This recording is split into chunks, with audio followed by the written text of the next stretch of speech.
Item ಯಾವುದೇ ಇರಲಿ try ಮಾಡಿ ಆಚಿ ಚಿಕನ್ ಮಸಾಲಾ. ಗ್ಯಾಸ್ ಸಮಸ್ಯೆಯಿಂದ ಪರದಾಡ್ತಾ ಇರೋರಿಗೆ ಗುಡ್ ನ್ಯೂಸ್. ಭಾರತದತ್ತ ಬರ್ತಾ ಇದೆ ಮತ್ತೊಂದು ಗ್ಯಾಸ್ ಹೊತ್ತ ದೊಡ್ಡ ಹಡಗು.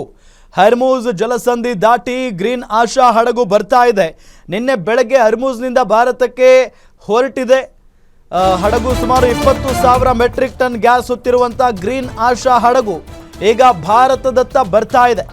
20,000 ಮೆಟ್ರಿಕ್ ಟನ್ ಗ್ಯಾಸ್ ಇವತ್ತು ರಾತ್ರಿ ಅಥವಾ ನಾಳೆ ಬೆಳಗ್ಗೆ ಭಾರತವನ್ನ ತಲುಪುತ್ತೆ ಗ್ರೀನ್ ಆಶಾ. ಈಗ ಹೆಂಗಾಗ್ಬಿಟ್ಟಿದೆ ಅಂತ ಅಂದ್ರೆ, ಈ ಮರುಭೂಮಿಯಲ್ಲಿ ಒಂದು ಹನಿ ನೀರು ಸಿಕ್ಕಂಗೆ ಈ ಹಡಗು ಬರ್ತಾ ಇರೋದು. ಯಾಕೆ ಅಂತ ಅಂದ್ರೆ ಬಹಳ ಸಮಸ್ಯೆ ಆಗ್ತಾ ಇದೆ ಭಾರತದಲ್ಲಿ. ಅದರಲ್ಲೂ ಗೃಹ ಬಳಕೆ ಆಗಿರ್ಬೋದು, ವಾಣಿಜ್ಯ ಬಳಕೆ ಗ್ಯಾಸ್ ಸಿಲಿಂಡರ್ಗಳು ಸಿಗ್ತಾ ಇಲ್ಲ. ಬಹಳ ಪ್ರಮುಖವಾಗಿ ಆಟೋ ಗ್ಯಾಸ್ ಸಿಗ್ತಾ ಇಲ್ಲ. ಸಿಕ್ಕರೂ ಕೂಡ ಡಬಲ್ ತ್ರಿಬಲ್ ರೇಟು. ಬಹಳ ಕಷ್ಟ ಆಗ್ತಾ ಇದೆ ಸರ್ ಅಂತ ಹೇಳಿ ಒಬ್ರು ಆಟೋ ಡ್ರೈವರ್ ಹೇಳ್ತಾ ಇದ್ರು ಇವತ್ತು. ಅಂದರೆ ಎಲ್ಲಿ 100 ರೂಪಾಯಿ ತಗೊಳ್ಳೋ ಜಾಗದಲ್ಲಿ 150 ರೂಪಾಯಿ ತಗೋತಾ ಇದ್ದಾರೆ ಪ್ಯಾಸೆಂಜರ್ಗಳಿಂದ. ಅಂದರೆ ಇದು ಜನಸಾಮಾನ್ಯರ ಮೇಲೂ ಕೂಡ ದೊಡ್ಡ ಮಟ್ಟದ ಹೊಡೆತ ಆಗ್ತಾ ಇದೆ.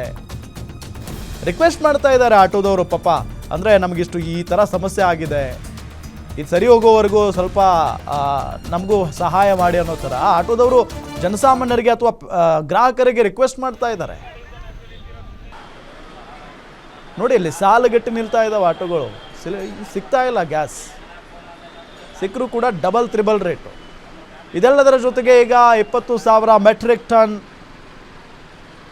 ಗ್ಯಾಸ್ನ ಹೊತ್ಕೊಂಡು ಭಾರತದತ್ತ ಗ್ರೀನ್ ಆಶಾ ಹಡಗು ಬರ್ತಾ ಇದೆ.